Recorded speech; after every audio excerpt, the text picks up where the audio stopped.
I do not perceive how any private operator will come, and if he comes, whether the scheme will succeed or not.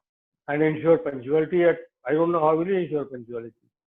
It is, station is by railways, driver guard by railways, stations are by railways. It has to be, I mean, the model is good, the thinking is good, but you have to think through all the elements of this process. Otherwise, it will not work. Now, I have gone through the cost calculation, and there is absolutely no doubt in my mind that they will find it very, very hard to make this whole thing work from an economic point of view. So this particular model which has been built, I think we should welcome it because it's a first step. So, but when you are tying the operator down to the cluster approach, he will either be forced to procure different types of rakes to match the different routes. Namaskar. Welcome to this session of Straight Drive. I'm Sudhanshu Mani. Today, once again, we'll have a panel discussion on the hot subject of privatization of trains. A lot of water has flown down the Ganges, so to say, since we last discussed the issue of privatization of trains twice on this channel. Since then, RFQ submissions have been completed. Shortlisting is getting done now at the Rail Board. And as I understand, it would be done by 10th of November or so. And then the RFP bids have to be submitted by January 10th. Seemingly, there are 15 entities in the fray, but many appear to be there just to have their hat in the ring, if that's what my understanding. But we will quickly go through the companies which have submitted RFQ. We have rail-connected operators manufacturers like IRCTC, CAF, BHEL, and Gateway Rail. We have road highway connected, Cube Highways, L&T Infra Development, IRB, GMR. We have civil construction infra miscellaneous companies like Megha Engineering from Hyderabad, PNC Infra, Arvind Aviation, RK Associates, Malepati Power, and so on. Some of these companies out of 15 have quoted only for 1 or 2 clusters. And since, as far as I remember, the cost of RFQ documents were a mere 2.5 lakhs or so, that's why I said some of them may be there just to keep their hat in the ring. You will notice the absence of rolling stock manufacturers except CAF, not even BHEL, because BHEL does not have a product. And of course, all the rolling stock manufacturers who were attending the pre-bids were definitely there for a derived demand. And it was quite clear that they would not be interested in investing so hugely because the main investment is going to be in rolling stock, and they would like to be at best partner some bidder with whatever terms they can work out. Now, let's take it forward in today's panel discussion, and let me introduce you to the panel today. In the last panel discussion, we had Mr. Sanjiv Garg, IRTS, retired additional member, Railway Board. Now the Managing Director, Pipavav Railway Corporation Limited. He's also the Vice Chairman of Chartered Institute of Logistics and Transport. We have Mr. Sudhir Rao, former CEO and MD of Bombardier Transportation. And he was also the Chairman and Managing Director of Skoda Auto Limited before that, and brings with him the experience of rolling stock sector. And we have Mr.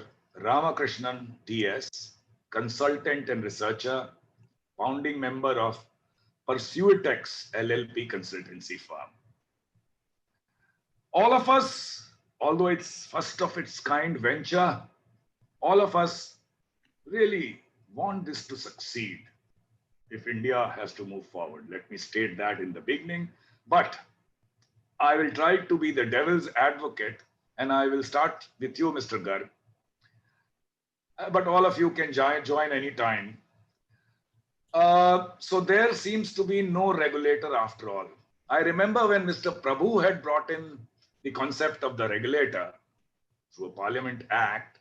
I remember telling somebody that Haya yaklak tai shabab ahista ahista, meaning regulator is coming to us first without there being a need for a regulator at that stage. And today, if all these privatization of trains is going to take place, there is, to my mind, a definite need of a regulator. But what is there in the draft agreement is that government shall appoint a consulting engineering firm in accordance with the selection criteria set so far, blah, blah, blah, to be the independent consultant. Now, this looks like a clear dilution of the need of a regulator. So how do you think this is going to play out? And is this going to be a dampener, Mr. Garg? Well, I feel that, since I'm working in a company which is the part of a PPP model, and it's been there for the last 20 years, that until and unless you have a proper regulator, you really can't get things going.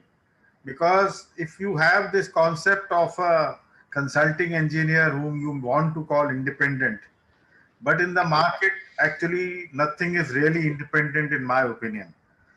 Because we've all had, if you go to a legal firm, you can, all of them call themselves independent, but you can get two views for the same thing from two different firms. So I feel that these consulting engineers also will never be able to give you the kind of independent opinion which a rail regulator can, give you, number one. And number two is that even if the consulting engineer does give you a opinion, what is the guarantee that the Ministry of Railways will accept that opinion? There is no guarantee of any kind. So if so it will then be up to the Ministry of Railways to accept or reject the opinion of the consulting engineer. So which actually brings us back to square one. Because again, whereas on the other hand, if you have a rail regulator, then we expect that the Ministry of Railways would generally be bound to go by the opinion given by the rail regulator. And that is where the importance of having a rail regulator lies. And until and unless we have that kind of independent rail regulator, it will be very difficult for the private train operators to get the kind of justice they would be expecting in a concession period of 35 years. Because that itself is a very long period. And there are bound to be issues which will be coming up in this 35-year period, on which there will be differences of opinion between the private train operator and the Ministry of Railways. And that is where we will miss the presence of an independent rail regulator, which is a void which cannot be filled in by a consulting engineer. Right. Sorry for another aside here, because वही कातिल वही शाहिद वही मुंसिफ ठहरे अकरबा मेरे करें कत्ल का दावा किस पर, the murderer, the witness and the judge is same. So where do I represent about my murder? In a lighter vein that was, but I come to you, Mr. Rao. So it's rather a long question to set right some issues in perspective. So many things are stated in the intention of this privatization, as you know, technology, punctuality, travel experience, and so on. So is the premise here is private concessionaire will be able to make profits, whereas IR does not make cost-effective management, no political compulsions to hold down fares, better customer experience that IR is constrained in delivering. A word on that. And number two, there is a clause which is, I believe, strongly contested by the participants in RFQ stage itself, is that IR would not have a competing train an hour before and an hour after a concessionaire's train. But as soon as they touch 80% occupancy, that Indian Railways would be free to introduce a train in that time period. So that's like an inverse reward for success. I do a good job, I get 80% of occupancy, and then you give me a reverse, you punish me by introducing your own train in that time period. So it's like hoping to eat the cake and having it too. To my mind, because IR recovers haulage and energy costs, charges for the infra, and then shares the revenue, it sounds like a project is built upon a premise that it is dispensing favor, not looking for a partner in success. There's not really much risk for IR, except losing face. So how do you see this clause and how would you like to change it, assuming that financial sustainability is the key of this project over 35 years, Mr. Rao? I think I'll take the easy one to sort of play the ball, so to speak, which is the one about the time slots. And I'll talk, and my comments, just to give a perspective, I was quite involved from the perspective of a Bombardier role in a bid for the DMRC Line 5, which was the first leasing contract that DMRC, and to the best of my knowledge, any metro company was trying to do. There were PPP, but this was the first leasing of its kind, which unfortunately ultimately failed. And when I take that experience to this, I think the time slot is frankly the easiest problem to solve. And I think it really should be kind of a right of first refusal to be given to the concessionaire, saying that, look, there seems to be additional capacity. Do you want to run a train? Plus minus 1 hour, or maybe even extend it to 90 minutes. Because after all, this whole thing is supposed to incentivize people to make it successful, not you make it successful and then I will take over the business, or I will partake some of the business. So in that spirit of making it attractive, I think that right of first refusal should be given to the concessionaire. That's, I think, easy, and I suppose most people would agree to that. Now coming to, I think, the more complex question of will this work?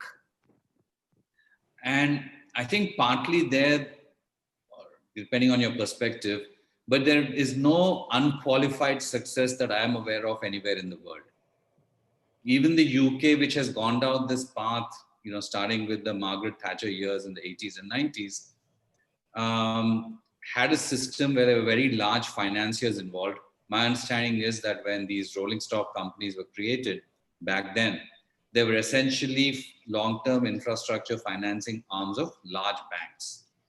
I don't know the British banks in those days, but it was the kinds like Barclays and so on and so forth, the large British banks. And everybody wanted to make it successful. I'm not privy to how these bids are being set up, but I'm also assuming that the rolling stock guys will simply say, I'm going to sell to you and then I'm out of it. And I want a maintenance contract for 35 years. Either the concessionaire is a very, very large financial firm and an operational firm, which is very difficult to get both of those. So you'll probably have an equivalent of a rolling stock company, and then you have the operator. So long story short, first of all, there's enough complication in the whole bidding configuration.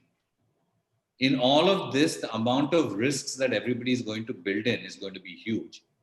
And to the additional risk that we've talked about earlier, about lack of a regulator, I find it very difficult to see how somebody could make this a financially winning proposition over 35 years, and to basically say that I'm going to have fares that are, say, 30-40% above IR.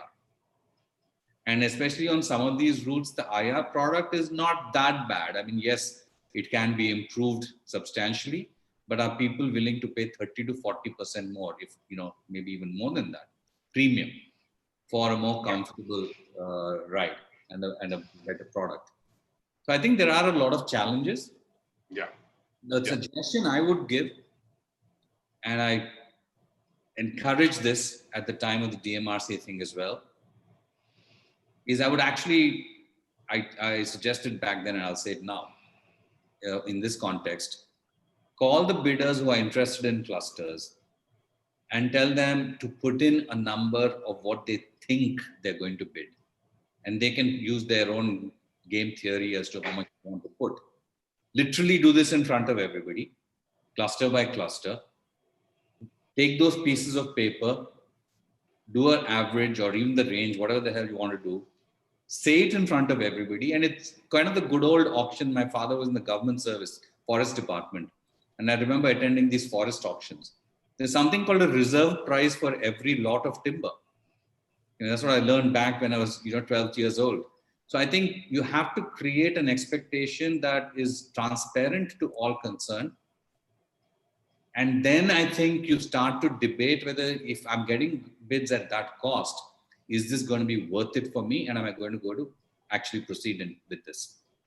I think collaboration in the financials is a key to success, which typically, unfortunately, is not something that government agencies are comfortable doing, because people think then it leads to collusion and all that. Yeah, I know. But anyway, so you bring in a fresh perspective into this. I'll go to you, Mr. Ramakrishnan. So Mr. Rao talked about the UK experience, as all of us do, in respect of hiving off rail business to private sector or franchisees. So I believe the UK government recently announced the end of rail franchising, saying that the model of privatization adopted 25 years ago saw significant rise in passenger numbers, but was not working anymore, and that a simpler and more effective structure should take shape. So with all these experience available to us, which again Mr. Rao said that has perhaps not succeeded unequivocally anywhere, what do you think we are doing right and what is not right, which needs tweaking? Yeah, I think it's not fair on the part of us to compare UK experience with Indian experience, because India has a large unmet demand for passenger travel, comfortable speed, faster travel, which has not been provided to the passengers for a very long time. And moreover, India is on what I call it as the linear portion of the sigmoid curve, S curve. So we are going to grow even at a very nominal rate of 6% or 5.5% every year. We are going to grow for another 25 years.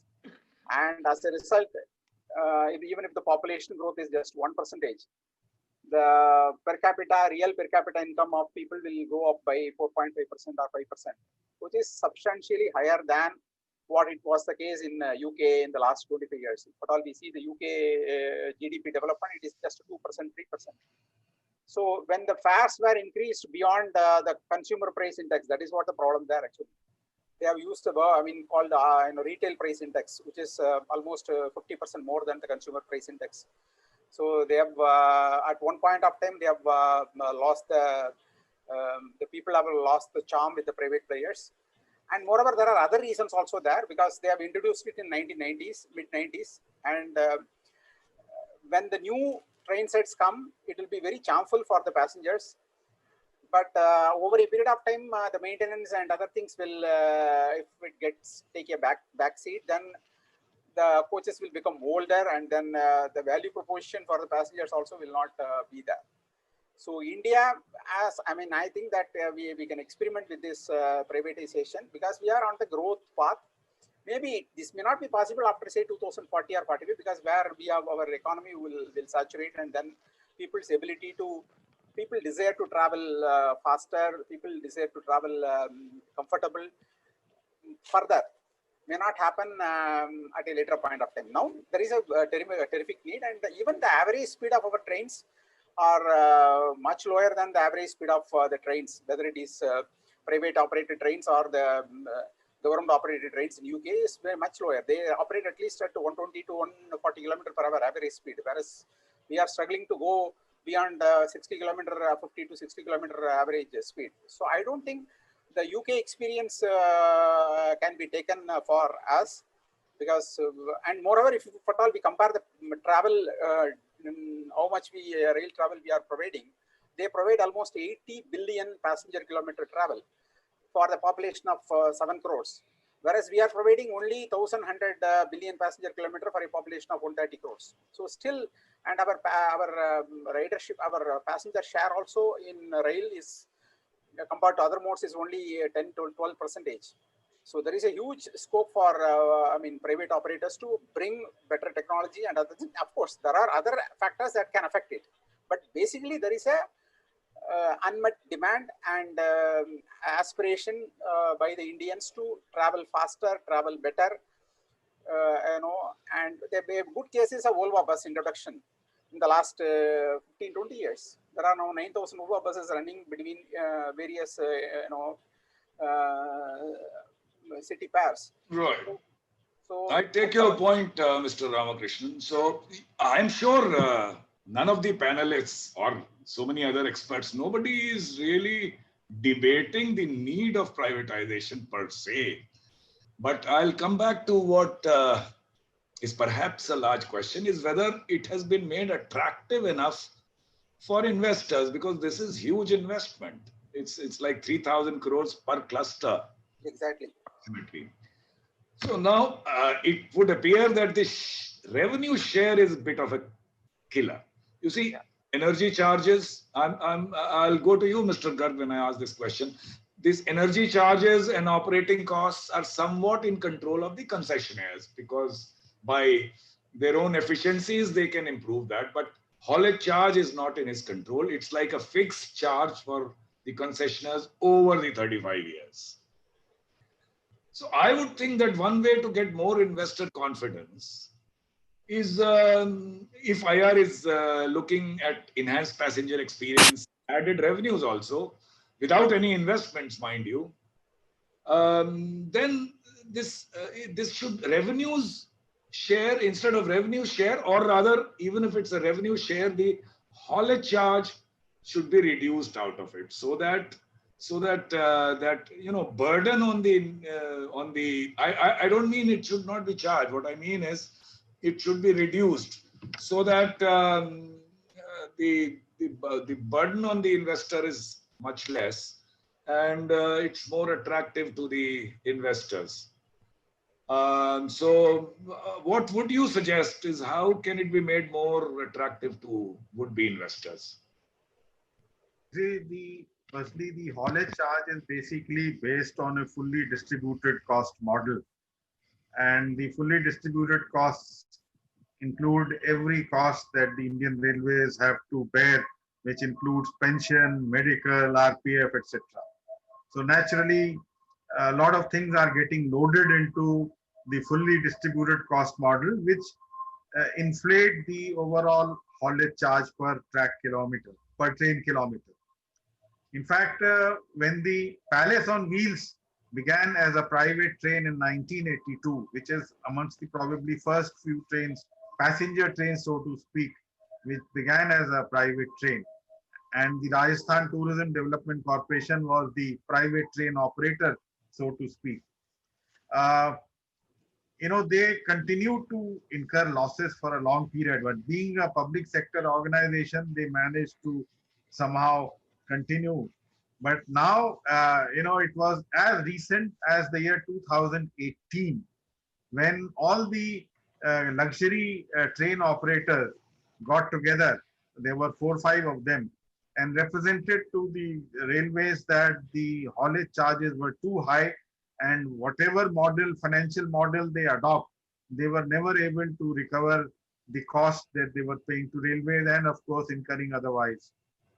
And at that point of time, the then chairman Railway Board, in consultation with the minister, reduced the haulage charges by 50%. So for the luxury trains, we reduced the haulage charge by 50%. Now, when the two private trains, that is the Tejas, started operating for the IRCTC, the haulage charge being charged from IRCTC per train kilometer is 900 rupees. And the energy charges were 170, which were included in these haulage charges itself. But I'm told now that as far as the private train operators for which the offers have been invited, the haulage charges have been reduced to rupees 512 per train kilometer, but the energy charges would be beyond this and would be chargeable on actual basis. Yeah. To that extent, we can say that the railways have realized that the haulage charge model is something which the private operators will never be able to fulfill and realize through whatever revenues they get. To that extent, there has been a favorable movement in the direction that means they've reduced the haulage charges, and now as I said, 512 per train kilometer. So hopefully that will improve the financials for the private train operators. But nevertheless, it is, I think, the initial sunk costs which are also very important. I mean, for a if you take the normal rate, it's about 75 crores per rate, and if you take the other rate, which we call the where you have the normal EMU kind of rates, there the cost is coming to about 150 crores per rake.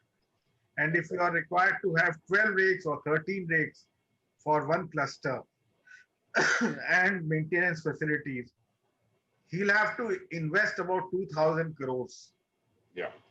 So that, I think, is a real worry, because investing 2,000 crores for a 35-year period with no rail regulator around, that means you have to totally rely on the mercy of the Ministry of Railways or the Railway Board over a period of 35 years. And then you are not sure, that in this 35 period, whether policies may change, or the incumbents also. Some incumbents may be more neutral or more favorable. Others may be, adopting a different kind of attitude towards the private train operators. So there will be a period of uncertainty in this 35-year period. So whether I'm able to recover my 2,000 crores and how my revenues will behave in the face of these uncertainties, and when the haulage charge model is, as I said, based on fully distributed costs. So it does include a lot of redundant type of costs which people feel they shouldn't be paying for. So to that extent, there are uncertainties in the present model, which we feel that the private operators would be happy to do away with if we need the whole experiment to succeed. Right. And by the way, your 2,000 crore number is a conservative one. Yeah, maybe a little bit, because that 75 crore train, which would mean our own coaches, Yeah. Those cannot be used, because there is a stipulation that these trains would not visit a pit for maintenance for 40,000 kilometers, and our coaches don't qualify for that. Right. So it has to be a train set or a loco haul train with the coaches imported. Say somebody like. Incidentally, my discussion with the railway officers who are handling this subject currently has indicated that most of the bidders have in mind the conventional coach model because it is cheaper. So I don't know, what they will finally do, because nobody is, everybody is looking for the cheaper option in view of the large uncertainty. So I agree, but if you go through the document carefully, you will see it very explicitly says that it will go for washing before that, but a pit for maintenance, it would go only after 40,000 kilometers, and our LHP coaches are far away from that. Yes. So anyway, now I'll come to you, Mr. Rao, once again. So now to the nitty gritty of this RFP submission.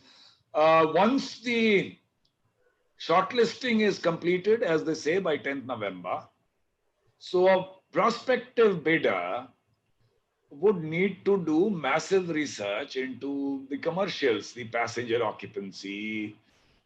Okay, the report of Deloitte and Wrights has been given to the concessionaires, but I don't think they will go by that alone. So they'll do their own research into commercials, passenger occupancy, and revenue data. Sourcing of rolling stock, that's a massive investment. So given that the time given effectively to complete all this is only about 2 months, and if there is a major bidder which wants to apply for 6-8 clusters, then this looks like an impossible exercise to be carried out in 2 months, especially to make a well-researched, risk-averse bid. So what would you think about this time frame for submission of a good bid, RFP bid? I think the time frame is extremely limited. Point number one. Point number two, it is possible that those who bid could be those who are very, very experienced with infra. I won't mention some of the names, but they have broad sets of other businesses with the government. Now, if you look at it slightly differently, the cost of the rolling stock is $300 million. Okay, if I just put it in global terms, or even 2,500 crores, if you take it as an investment overall. So if somebody says, you know what, if I am going to be a good guy, because I've got so much of infra business in front of the government, this 2,500 crore of investment may be, relatively speaking, a small portion of my government and my government interaction. This is so important to the government. Let me try it and let me work. Let me renegotiate my way through the next 35 years, as they have probably done with some of the other infrastructure projects that they used to.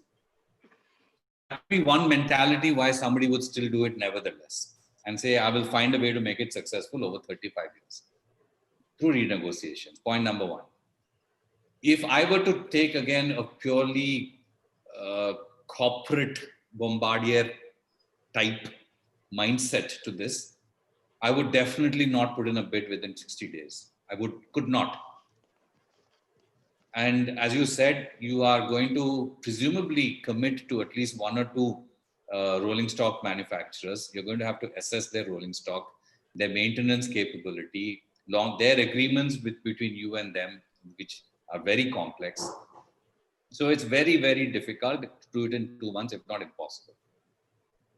I think we all wanted to succeed.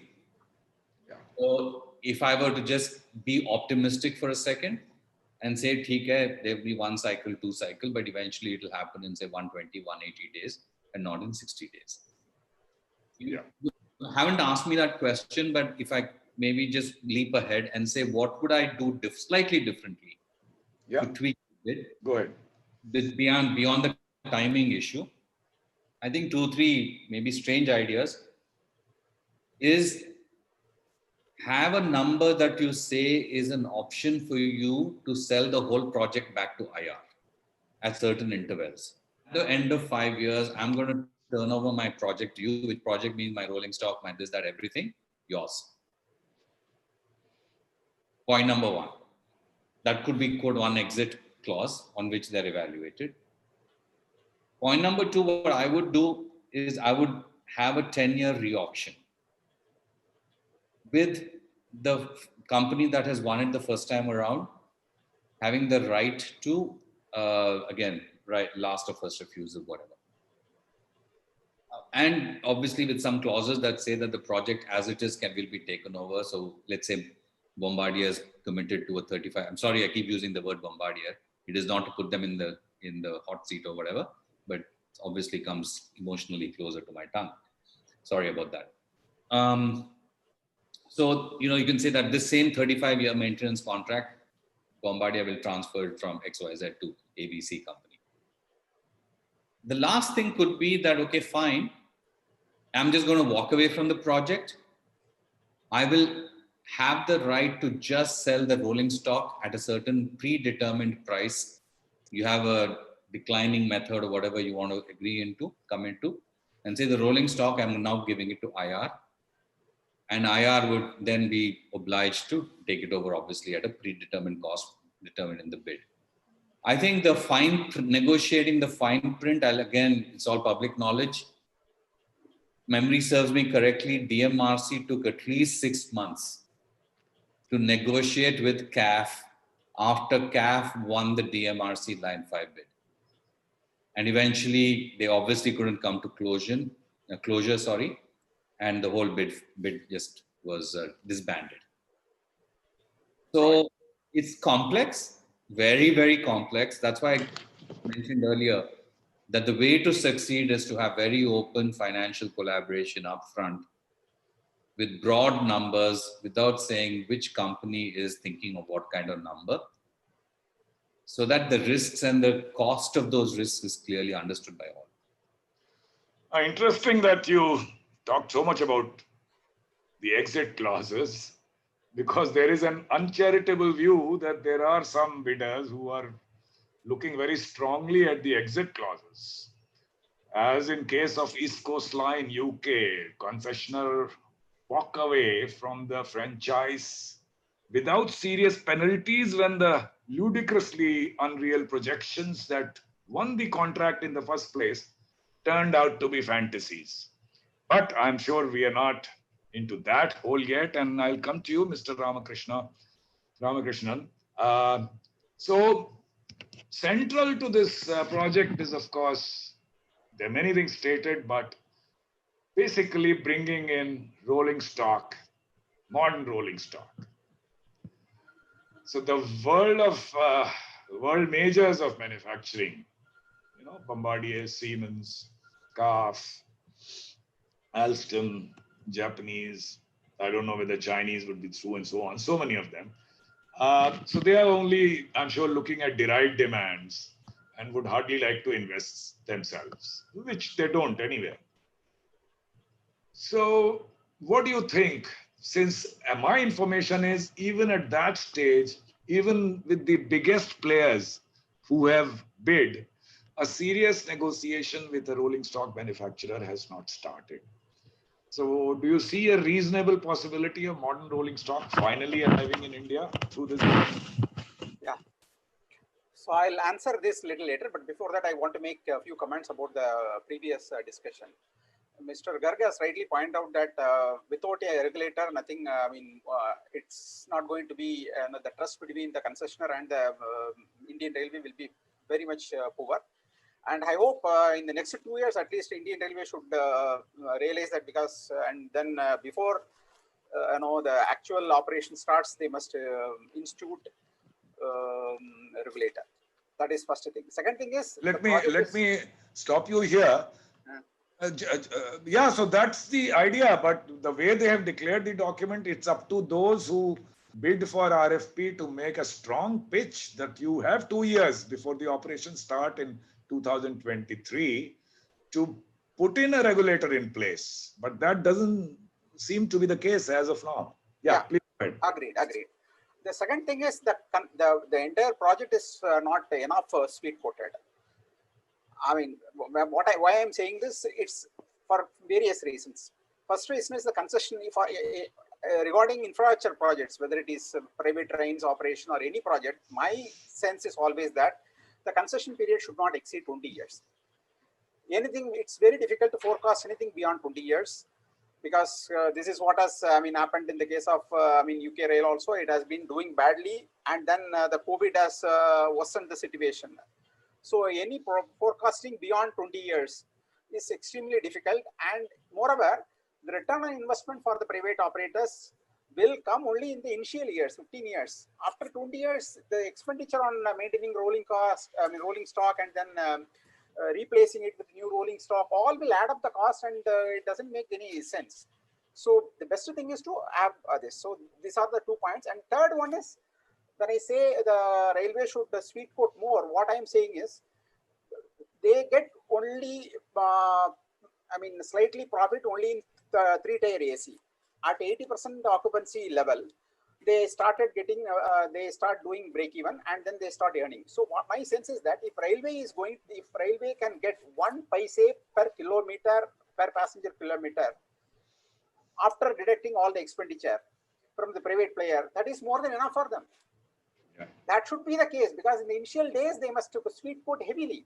Let the market mature after say 5 to 10 years, and then you, let us see how you can impose more stringent conditions on concessionaire, but not now.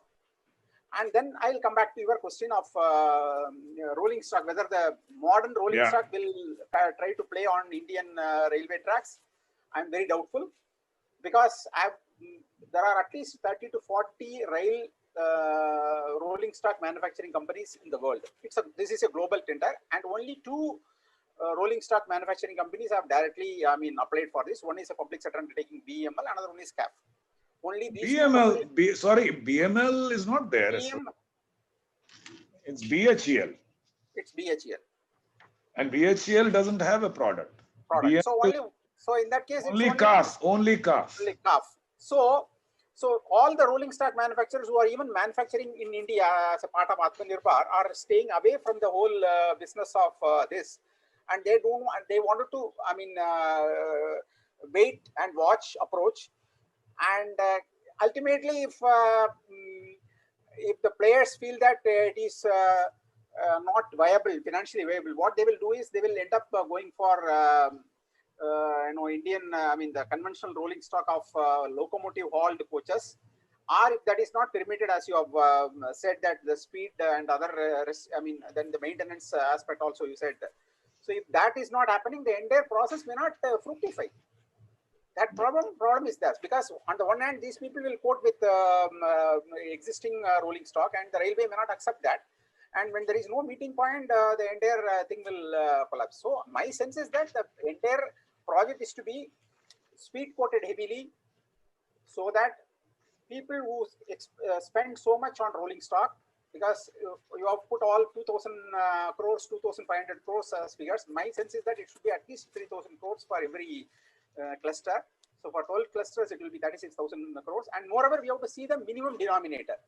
When I say minimum denominator, what I'm saying is, in a cluster, all clusters will not have the capability to run the same train set. But however, the private operator has to run the same train set. For example, from Chennai to Coimbatore, you can have a good quality train set. But that is not the case with Chennai to Tirunelveli. Both will come in the same cluster, because I know the affordability of Tirunelveli. The affordability of Coimbatore is much better than affordability of Tirunelveli people. So, taking all these factors into consideration, the sweet coating is not enough. That is what I feel. And when the sweet coating it is not enough, you may not get the so-called top quality rolling stock experience for the passengers. Yeah, thank you, Mr. Ramakrishnan. I didn't specifically, get into cluster details and so on, because we have talked about it earlier, and the die is cast. We had, including Mr. Garg, had so much doubt about the clusters and so on, but that die is cast. So we have to take it from where we are at this point. And interestingly, just an aside, just a minute, the 35 years, I was wondering, where did this 35 years come from? So my guess is some railway board mechanical or electrical engineer, they said, okay, rolling stock are locomotives, and now the new rolling stock, the total life is 35 years. So what will the concessionaire do? The 5 years, in 30 years, 20 years, 15 years life would be left, and we will be holding the pigeon or what? So let the concession be for 35 years. So although I agree with all of you that this 35 years is absolutely unwieldy, but again, as I said, that's where we are. I'll come to you, Mr. Ramakrishnan, in the form of a final comment from all three of you. I'll start with I give you 1 minute. Start with Mr. Garg, then Mr. Rao, and then you, Mr. Ramakrishna. Yeah, shall I speak? Yeah. Closing comment, 1 minute. Yeah, I mean, well, in the closing comment, all that I wish to say is that we are envisaging a substantial amount of investment by each player for 12 clusters. And the amount of money, I mean, for 12 clusters itself, if we take an average of 2,000 crores per cluster, is 24,000 to 25,000 crores of money. That means this much amount of money is expected to flow into the railway sector through this particular scheme. So it is a very, very ambitious scheme.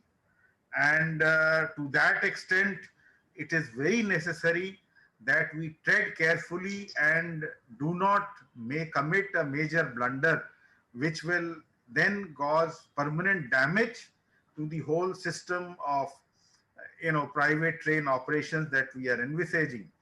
Because introduction of private train operations by itself is a very noble, innovative, good idea and desirable for the system. But what is important is that since we don't have much experience in it and it is new, so it is all the more important that a lot of thought goes into it. We do not rush into it. We do not squeeze the timelines, because squeezing of timelines actually affects the private train operators the most, who are bidding, because they also need time to churn out their thoughts and see how they should bid. So those timelines, because for some reason I feel that the Ministry of Railways is trying to rush through the whole process. Yeah. And therefore all the timelines have been squeezed, because my discussions with some of the bidders has indicated that they are feeling slightly stressed with the timelines. So therefore, considering the amount of investment that is going into it, it is necessary that due diligence is allowed. The private train operators, whoever is bidding for it, has adequate time for due diligence in the whole process, so that they can also tread carefully and ensure that they also do not commit mistakes. So while the whole idea is very good, we should go with it, but we have to be very careful. That's all I say. Mr. Rao.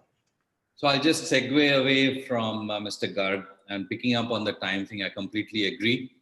The shorter the time frame, the higher the cost of the bids you're going to get, or the lower the attractiveness to IR, whichever way you want to look at it. Because all bidders will put in greater risk premiums to the uncertainty that they've not been able to assess. So point number one, which is, obviously a failure. There are three other points I'd like to make. Basically, completely aligned with what Mr. Garg has suggested. Do 2 or 3 clusters, wait to see how this works for a 4 or 5 year period before you roll it out, so that you can really focus and refine these 2-3 bids. Re-emphasizing a point earlier, there must be collaboration of a range of potential cost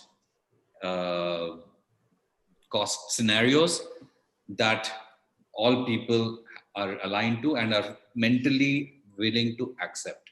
This is not going to be an easy proposition financially, I think. So that mental conditioning is important. Last thing I would say is that have some very fair exit clauses, where the last resort is Indian Railways, quote unquote, holding the baby. In this case, the baby really is the rolling stock contracts, or the actual rolling stock, and or the maintenance facilities. Because once you get that, Indian Railways is very capable of maintaining it and so on and so forth. I think if these 3-4 things are done, I really hope they are done. And because in the spirit of letting 1,000 flowers blossom or bloom or whatever, I think if this can at least get started, it will be a good, interesting experiment to see if there's a different model. Mr. Ramakrishnan. Yeah, so I totally agree with the but quickly. Quickly, I agree with the 2 panelists on this extension of time for RFP. So, I mean, let wisdom prevails upon Indian Railways. Then the second point is the value proposition for the passengers with the introduction of private train is on twofold. One is the faster travel, reduction in travel time. Second is the comfortable travel by means of better rolling stock. But if at all we look at the timetable that is given by the Indian Railway, Delhi to Mumbai is only shorter by 15 minutes compared to the existing Rajdhani Express. So that is not the way a private, because a private player has to show a difference. And the railway has talked about the Raftar mission in 2017-18. I don't know what happened to that Raftar mission for corridor connecting Delhi and Mumbai and Delhi and Kolkata. So that is very, very important, because you bring a rolling stock which can run up to 160 km per hour, and then you are operating it at 90 km, 80 km per hour. It is completely, meaningless. So the railway has to speed up the so-called Raftar mission. It is, I don't think it is taken up with all the earnestness as much as it should. Thank you. So thank you, Mr. Garg, Mr. Rao, Mr. Ramakrishnan. This is not the end of the story. Thanks for joining today. But after the shortlisting is done and the real action begins in terms of all the interested parties building their risk-averse bid, there would be time to meet again. Till then, viewers, namaskar.